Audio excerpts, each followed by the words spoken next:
Vamos a disponernos a recibir lo que se ha preparado para esta hora. Yo quiero invitarle que recibamos a nuestro hermano Iván Mancillo. Él va a traer un tema de importancia para esta mañana. El de Irapuato nos acompaña, está con nosotros, nos va a ministrar. Así es que recíbalo con un aplauso, puede darle palmas. Vamos a disponernos a recibir. Dios les bendiga. Amén. Voy a invitarlos a que tomen sus lugares.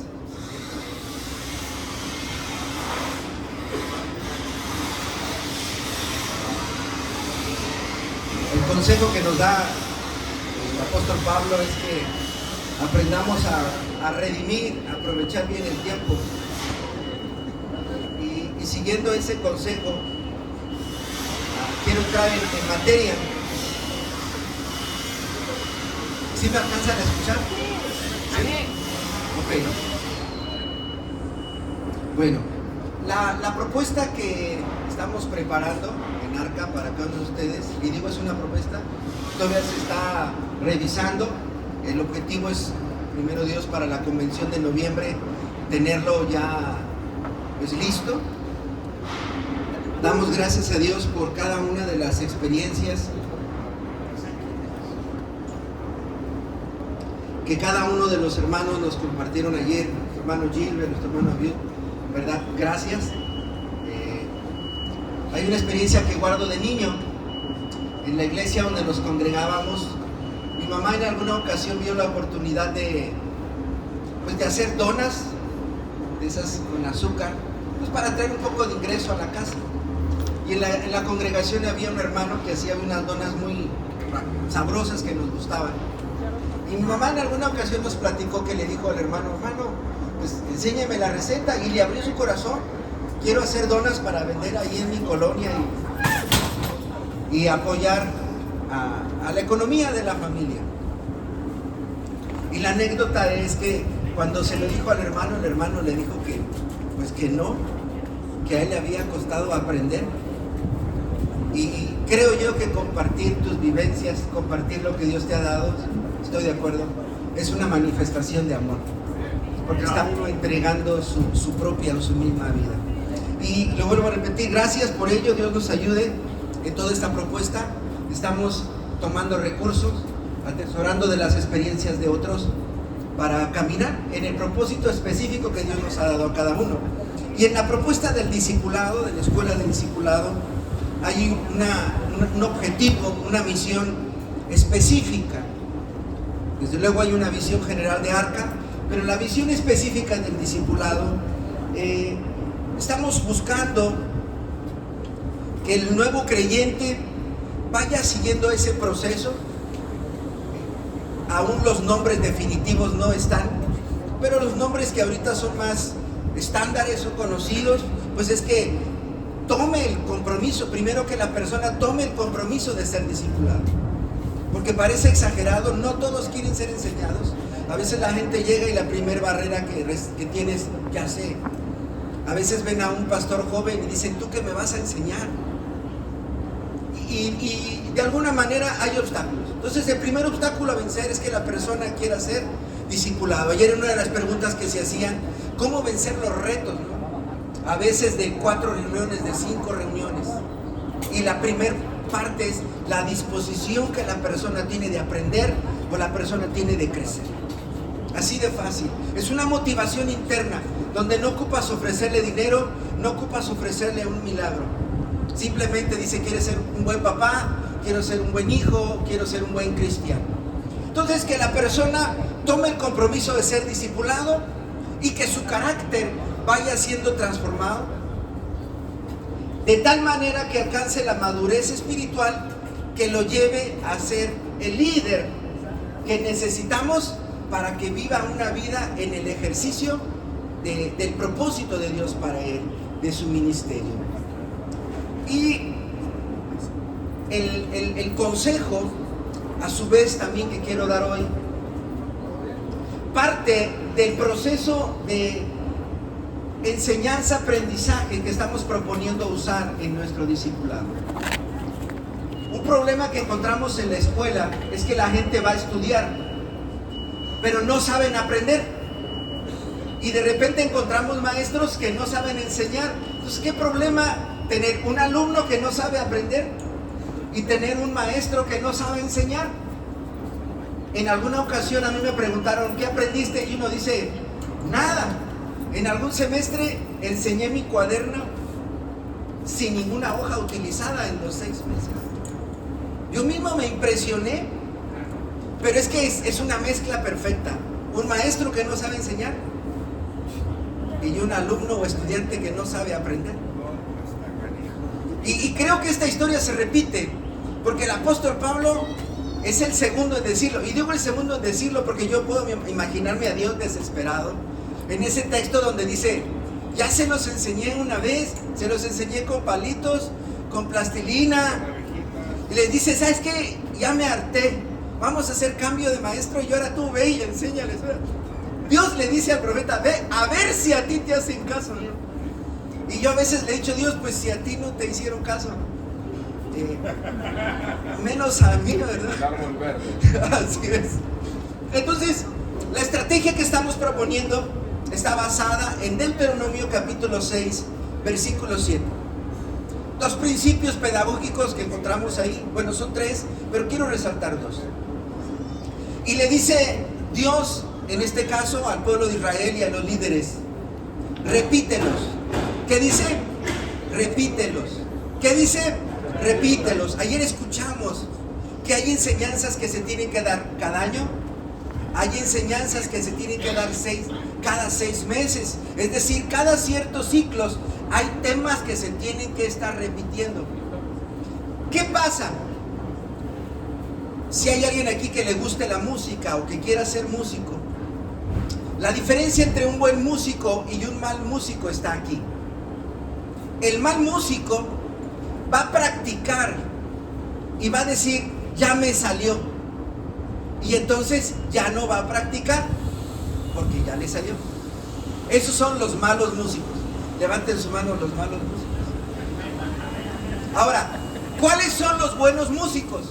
Los buenos músicos ensayan y les sale. Y una vez que les sale, aumentan las horas de práctica hasta encontrar algo o alcanzar algo que se llama memoria muscular. Significa que mi mente esté pensando en qué voy a predicar y mis manos conozcan la pieza de tal manera que la puedan ejecutar sin que mi mente esté recordando qué sigue. Y para adquirir la memoria muscular hay que practicar. Y aquí es donde quiero resaltar esa cualidad del discipulado. Más de alguna ocasión yo como discípulo dije, ay, eso ya lo sé. Y me di cuenta que cada vez que yo decía eso ya lo sé, ponía la barrera para no aprender. Y aunque aparentemente ya no supiera, al paso del tiempo se olvida. Y cuando estás frente a la necesidad no sabes qué hacer o haces las cosas mal. Entonces el discípulo tiene que tener la decisión y la capacidad de decir, quiero aprender y escuchar lo mismo. Pues si lleva 20 años de cristiano y cada año se repite, pues 20 veces. ¿Qué va a pasar? Que a los 30 años de cristiano ya va a ser un buen mentor o un buen líder celular. Y entonces aquí damos gracias a Dios de que muchos de nosotros todavía tenemos oportunidad. ¿Amén? Entonces, la primera parte es repítelos. Digan conmigo, repítelos. Entonces, las ideas principales del proyecto las tenemos que estar repitiendo. Pero el segundo principio es este. Dice, habla de ellos.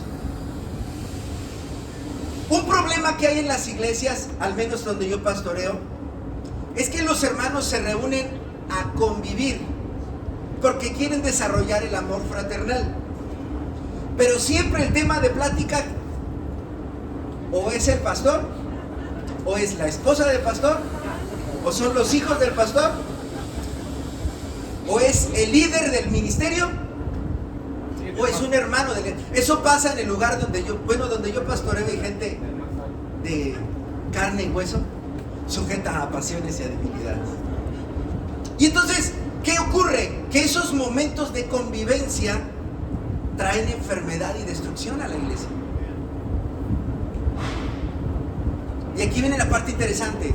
La instrucción habla de ellos. ¿Qué significa esto? Que cuando se reúnan a convivir, el líder que está ahí debe tener la osadía, la intrepidez, la astucia para sacar los principios que se quieren retroalimentar.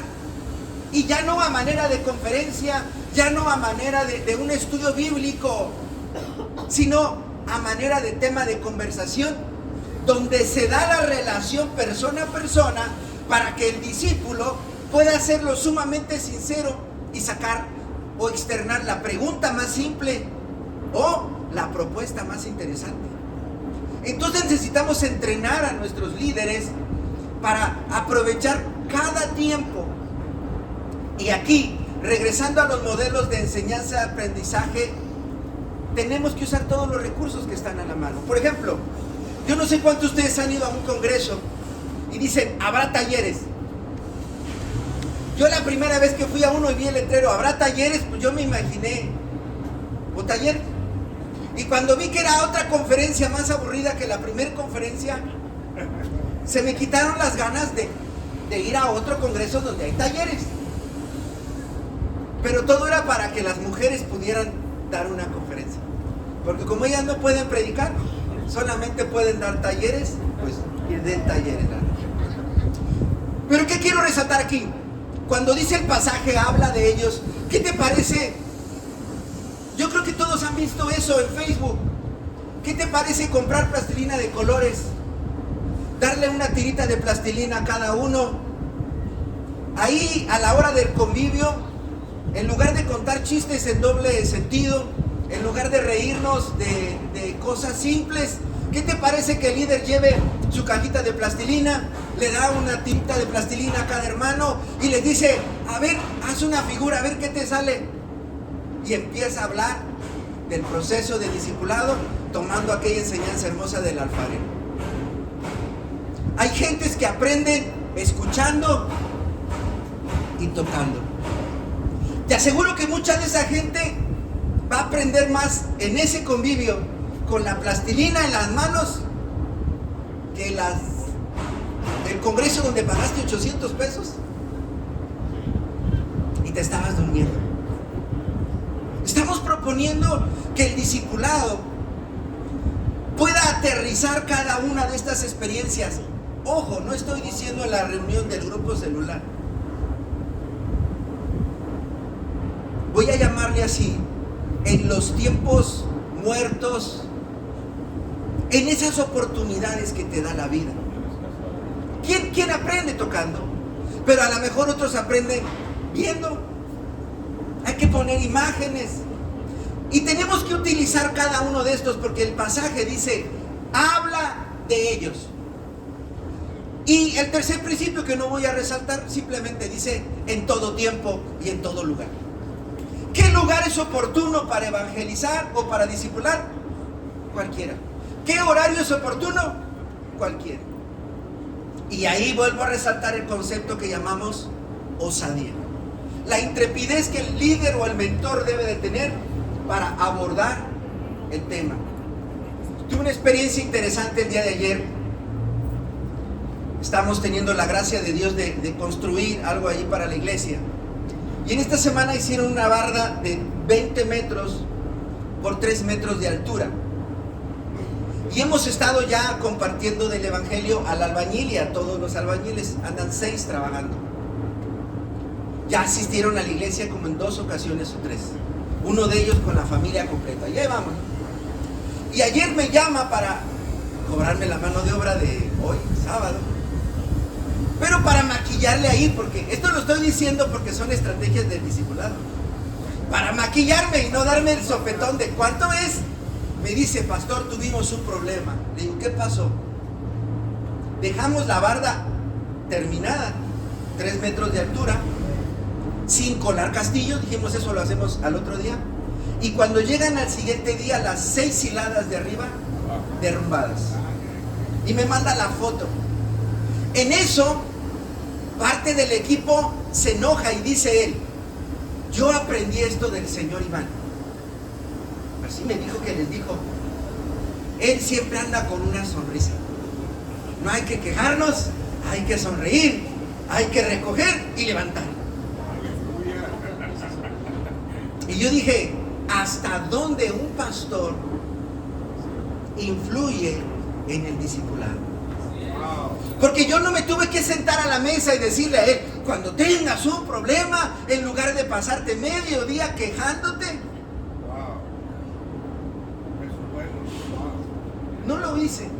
Pero sí les puedo decir que cada que vamos a supervisar la obra, termino más hablando de otros temas que de supervisar la obra.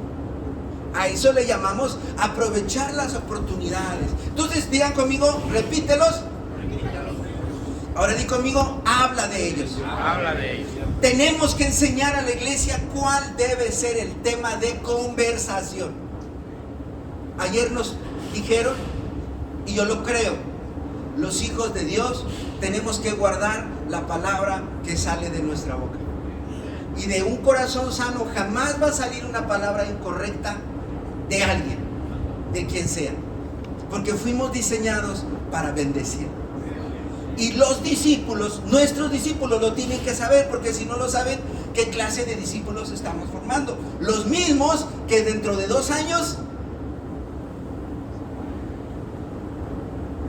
pues nos van a crucificar. Entonces digan conmigo, repítelos y habla de ellos. Así ya mañana cuando estén en casa y digan, ¿qué aprendimos ayer? Digan, repítelos y habla de ellos. Vamos bien. A esto algunos le llaman recirculación. Tenemos que estar recirculando la información. Y el discipulado que estamos proponiendo, tiene esa característica. Se da la información al nuevo creyente por primera vez. Se repite cuando éste ingresa a la escuela de discipulado. Y después va a haber temas que se van a tener que ir recirculando. Primero lo recibes la enseñanza, voy a decirlo así, como una persona nuevo converso, lo escuchas por primera vez. Después vas a entrar a la escuela de discipulado y vas a escuchar los mismos temas, pero ya no como nuevo converso, sino como alguien que ya vivió esa experiencia. Y en el proceso, ¿qué va a hacer esto? Pues va a ayudar a reafirmar lo que te enseñaron, para que cuando estés dirigiendo una célula, la comprensión del tema sea tan fácil que te pueda permitir transmitirlo. Entonces, va a haber temas durante todo el discipulado que parezcan repetitivos, pero no es eso. Se llama ¿cómo? Recirculación. Una vez que entendemos esto, hay 2 consejos que quiero dejar. El primero, pues, es estar conscientes que el discipulado es un trabajo continuo y permanente. Una vez que inicia el discipulado, en sentido estricto, no termina. El discipulado es para toda la vida. Aquellos que por motivo de trabajo, por motivo de la voluntad de Dios, nos movemos de una ciudad a otra. Yo sé que a más de ustedes, más de uno le ha pasado que después de 20 años te llama alguien o te localiza alguien y te dice, oye, hace 20 años. Y entonces te abre su corazón y te dice, tengo esta situación. Entonces tenemos que saber que el discipulado es más allá, a veces se entiende esta expresión, que una escuela de 1 año y medio, de 2 años. Es una temporada esencial donde ponemos bases, pero el mentor tiene que saber que esos que graduó en algún momento de la vida lo van a buscar, y que todas las oportunidades que tenga va a estar influyendo en ellos. Entonces el discipulado es continuo y es permanente. Y lo segundo que quiero mencionar es un reto que se puede convertir en un error. En mi caso yo lo cometí, quizás alguien más se identifique conmigo. Por mi carácter, este es un problema de mi carácter. Si yo no reconozco ese defecto de mi carácter, no puedo reconocer el error que cometí. Y aquí viene la primera estocada al ministerio. Los métodos, los modelos, las estrategias. Uno de los enemigos que se encuentran es mi carácter. Es mi carácter. Por eso se habla de un proceso de sanidad. Por eso se habla de un proceso de convencimiento, donde uno mismo como pastor es el primero que pasa el proceso. Yo tengo que aprender a conocerme de tal manera. Hoy, hablando de la tecnología en los automóviles y en la industria, están llenos de sensores, ¿no? Hay carros que ya te dicen, el foco izquierdo de la direccional se fundió. Y otros que nada más dicen, el foco se fundió. Y el carro tiene 30 focos. Y dices, ¿cuál? Tú debes de ser como ese automóvil tan desarrollado que digas, este defecto de mi carácter provocó esta conducta y por tal razón la regué.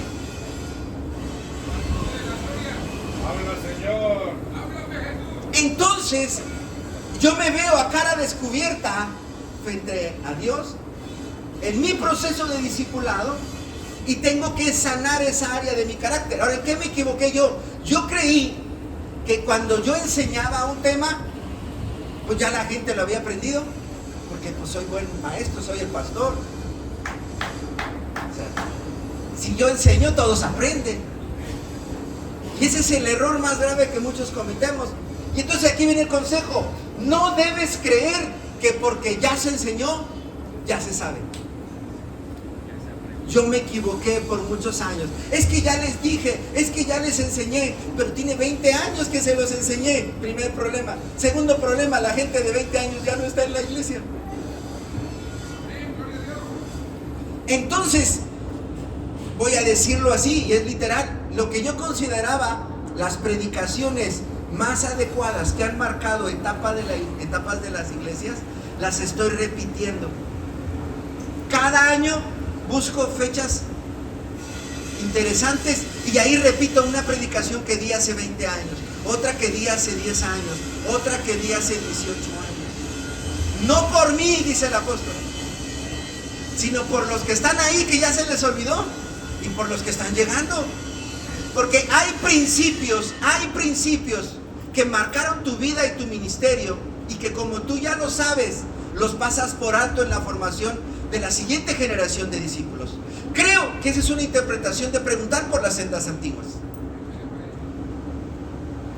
Tenemos que estar teniendo siempre el fundamento sólido. Y ahí lo vuelvo a repetir, no creas que porque ya lo enseñaste, ya se sabe. Creo que la hipótesis correcta es, solamente sé que no sé nada. Creo que esa es la mentalidad de un pastor y de un mentor, para uno mismo y para la congregación. Y esto es lo que nos lleva a estar retroalimentando las enseñanzas. Quiero hablar ahora de lo que llamo el precio del discipulado. El discipulado tiene un precio. En esta propuesta, a la hora de irla aplicando, nos vamos a encontrar retos. Ayer se hablaba de uno de ellos, y es el tiempo. ¿Quién tiene la disponibilidad de horario? Hace un momento mencioné, hay personas que tienen la disponibilidad, pero no quieren.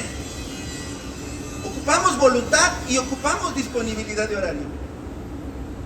Pero a mí me ha pasado que los que pueden y quieren no terminaron la primaria, y lo digo con respeto, porque a veces se entiende que son buenos para evangelizar, pero en la parte del discipulado a veces se les complica. ¿Y qué hacemos? ¿Cómo ayudarles? Porque también puede haber ahí muy buenos pastores o muy buenos discipuladores entre ellos. Entonces, voy a leer Lucas capítulo 22, versículo 32. Es un pasaje que muchos de ustedes conocen, pero solamente voy a referirme a esta parte, versículo 32 de Lucas 22. Dice así: pero yo he pedido a Dios que te ayude para que te mantengas firme. Por un tiempo vas a dejarme solo, pero después cambiarás Cuando eso pase, ayudarás a tus compañeros para que siempre se mantengan fieles a mí. Dios le está diciendo a uno de sus discípulos: tú no puedes ser mentor hasta que no pases tu proceso. Y aquí tu proceso no es irte al seminario y salir con un título de que estudiaste 30, 40, 60 créditos. Aquí es la capacitación que te va a dar, decimos así, la universidad de la vida. Y todos tenemos que pasar por allí. O sea, no puedes discipular, no puedes mentorear, no puedes consolidar a nadie si no pasas por este proceso. Y entonces Jesús le dice a su discípulo y habla de 3 partes. ¿Cuál es la primera de ellas? Tu fe va a ser probada. ¿Cómo le decimos a esto? Todas tus convicciones van a ser probadas. Todo lo que tú dices que sabes, todo lo que tú dices que crees, va a ser probado.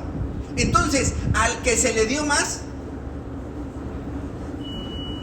ayer nos lo dijo alguien entre líneas, entre más estructuras tienes aquí en la cabeza, romper el molde te puede llevar toda una vida. Y hay quien se ha muerto y no ha roto el molde por todas las estructuras que traemos aquí. Porque tus convicciones van a ser probadas, pero a tus convicciones añádele a lo que has aprendido en tu relación con Dios. Creo que son 2 cosas distintas desde el punto de vista que lo estoy manejando. Le estoy llamando convicciones aquello que aprendes, que entiendes y lo crees. Pero en tu relación con Dios, a veces la experiencia te enseña algo, a lo mejor suena exagerado, que puede ir en contra de lo que dice la letra. Quizás un día te encuentres con eso. Y si así pasara,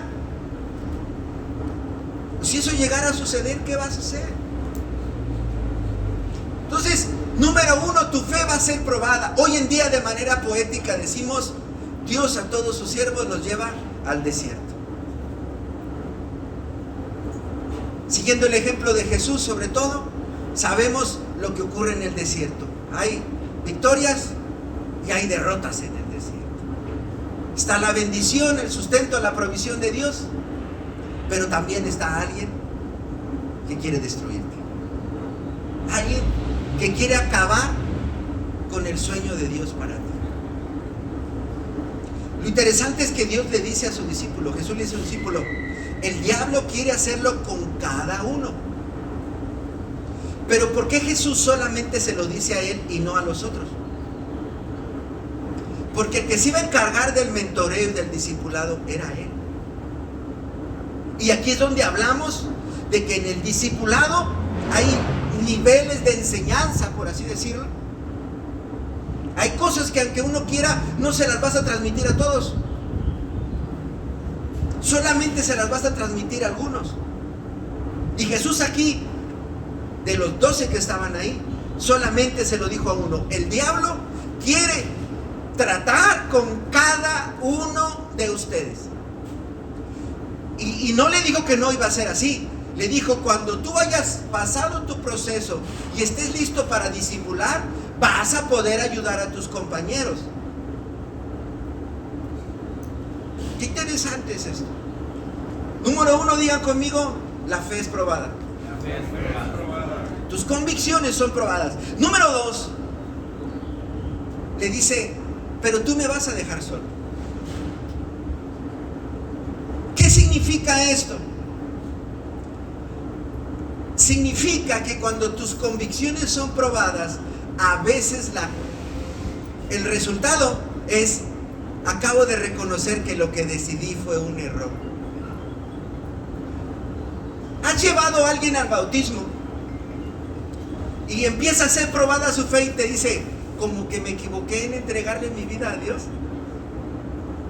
Hay algunos que lo dicen y hay algunos que sin que lo digan se empiezan a distanciar. Lo manifiestan con conductas. Pedro abandonó a Jesús. Aunque él luchó por no hacerlo y aunque él declaró que no lo iba a hacer, lo dejó solo. Y huyó. Y Jesús se lo dijo: vas a pensar. Y aquí yo quiero hablar a todos ustedes como pastores, porque Dios lo ha hablado conmigo. Cuando estamos caminando en el propósito de Dios, voy a generalizar, pero yo creo que todos en algún momento decimos: me equivoqué. Estás en el propósito de Dios, pero como la prueba ha sido tan intensa, tan fuerte, dices: me equivoqué.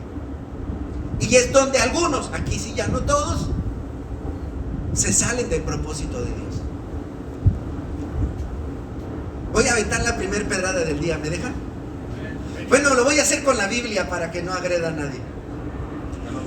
¿Qué hicieron los discípulos cuando dijeron todo se acabó y la regamos con nuestra decisión? Regresaron a sus trabajos. Cuando un pastor regresa a trabajar para el dinero, es una teología muy interesante que hoy deberíamos de hablar. Pero a mí Dios me sacó de las mesas para darme un nuevo diseño. Ahí le paro, espero haberlos inquietado. Pero le dijo: me vas a dejar solo. ¿Y qué hicieron cuando dejaron solo a Jesús? Regresaron no a su antigua manera de vivir de pecado. La Biblia no señala el pecado. Qué interesante. Señala su actividad económica. ¿Por qué diantres señala la actividad económica y no la vida espiritual o emocional? ¿Por qué? Ahí le paro. Muchas veces nos salimos del propósito de Dios porque tú estás convencido, yo estoy convencido de que me equivoqué. Pero se nos olvida, todos lo sabemos, que hay pensamientos que van a estar bombardeando nuestra mente, van a estar bombardeando nuestro corazón para decirnos: ¡hey! Eso es incorrecto, eso está mal, te voy a mostrar un camino mejor. Y entonces, número 3, Dios le dice a su discípulo: pero después cambiarás. La versión 60 dice: vas a volver a mí. Como el hijo pródigo cuando dice: y volviendo en sí. Y es ahí donde muchos que Dios nos ha llamado, creo que aquí nos podemos identificar más de uno, que cuando somos quebrantados comenzamos a levantar la mirada al cielo como aquel y decimos: Padre, he pecado contra el cielo y contra ti, perdóname. Porque en el momento del problema, lo que yo decía que sabía, lo que yo decía que creía, fue destrozado, fue desmenuzado, y mi vida junto con eso. Y hoy reconozco que no estaba caminando en tu voluntad. Yo lo maquillé. Yo quise proteger mi corazón, enmascarando el verdadero problema. Pero yo hoy regreso a ti. Es ahí, dice Jesús, es ahí cuando Él está listo para discipular. Y aquí es cuando yo digo: caray, ¿y cuándo voy a tener 20, 30, 100 así en la iglesia? Porque yo tengo líderes en la iglesia que van con el de su célula: oye, me prestas 100 pesos, fíjate que no me alcanzó lo de esta semana. Entonces el nuevo converso dice: caray, pues este Dios no bendice, este ocupa 100 pesos. Luego va el líder: oye, ya está la comida, ¿por qué? Es que mi esposa no me hace de comer. ¡Habla, Señor! Digo, así pasa en Irapuato, allá así pasa. ¡Aleluya! Échale, ya está. Sí. Bueno, entonces aquí el punto es resaltar que como pastores tenemos un precio que pagar. Un día en depresión, y digo, no estoy usando una metáfora, literalmente deprimido. ¿Cuántos saben que los pastores también se deprimen? Sí. Bueno, en depresión, yo le dije a mi esposa, necesitamos comprar un hotel. Y en eso vamos a la ciudad de León y a la entrada del lado izquierdo estaban vendiendo un hotel. Dice, ¿y para qué? Digo, pues para llevarme a vivir conmigo a todos los líderes. ¿Cómo los voy a discipular? ¿Cómo les voy a enseñar? Si apenas hablo con ellos y cuando llegan a su casa su esposa me los desconvierte.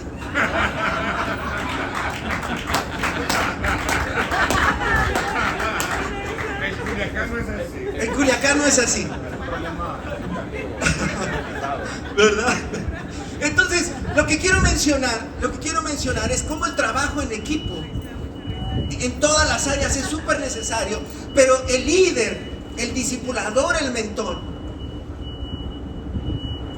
nos costó muy caro. Ahí es donde yo entiendo aquel pasaje, que debemos de estar dispuestos a poner nuestra vida.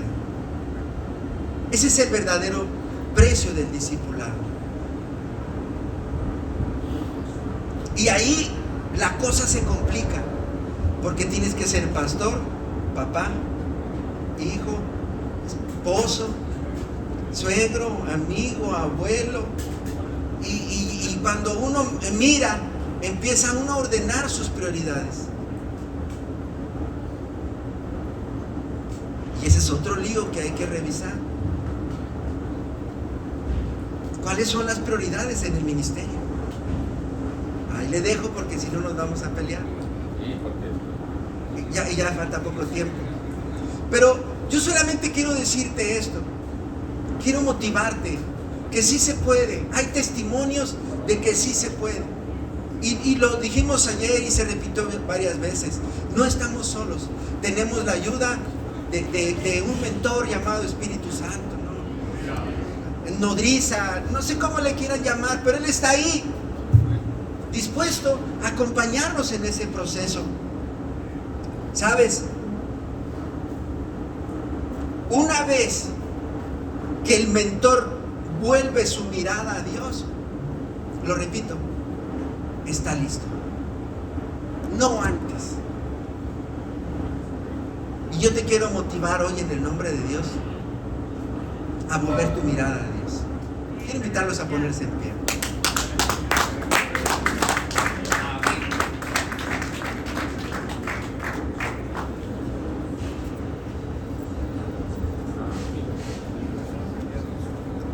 Hay un ejemplo, bueno, hay varios ejemplos en la Biblia.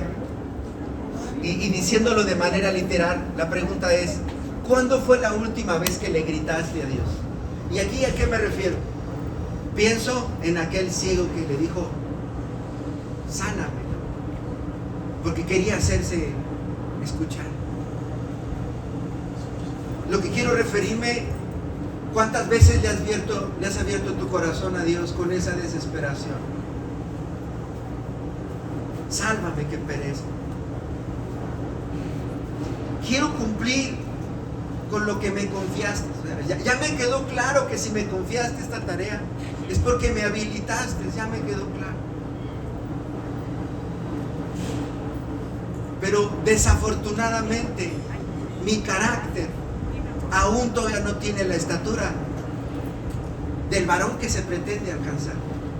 Y yo quiero invitarte que hagamos una oración ahí en tu lugar y tú le digas a Dios en tu corazón, ayúdame a ser un mentor y ayúdame en este proceso a poder rodearme de esos hombres, de esas mujeres que van a instruir a hombres que sean fieles e idóneos para enseñar también a otros. Y bueno, y ahora sí podemos decir el texto en su versión completa, ¿no? Hombres y mujeres. Padre, nos ponemos delante de tu presencia. Reconozco la debilidad, la vulnerabilidad de mi carácter. Hay cosas que yo no quiero hacer. Hay cosas que se me salen de control, Padre. Son defectos que tengo en mi humanidad. Pero yo aprovecho esta tarde para rendirme delante de ti, Dios. Y hago mía esa expresión, sálvame que perezco. Gracias por confiarme en una iglesia. Gracias por confiarme en una célula, un grupo de amistad, un hogar de bendición. Gracias. Gracias por confiármelo. Sé que lo hiciste porque me habilitaste para hacerlo. Pero hoy ayúdame a pasar este proceso, Padre. Para que una vez que, cuando mi fe sea probada, para que una vez que quiero volver atrás, en lugar de volver atrás, pueda yo levantar mi vista al cielo. Dios, te necesito. Amén. Y como buen pastor, un pastor que no es buen pastor, es el que dice, ya voy a terminar, y termina. Un buen pastor dice, ya voy a terminar, y no termina. Entonces, no voy a decir. Ayer hablaba un poquito de Abraham, ¿se acuerdan? Y mencionamos que Dios lo eligió porque iba a ser capaz de enseñar. Cuando Abraham sale buscando el cumplimiento de su promesa, su fe es probada y viene hambre en la tierra, ¿se acuerdan? Y él pudo regresar. Él pudo regresar. ¿De dónde salió? Lo interesante es que no decide regresar, sino que decide avanzar. Pero ¿dónde está el problema aquí? ¿A qué ciudad fue? ¿Se acuerdan? ¿A dónde fue? A Egipto. Como cristiano, una estructura que yo tuve que romper es reconocer que a veces la ayuda no está en el cuerpo de Cristo.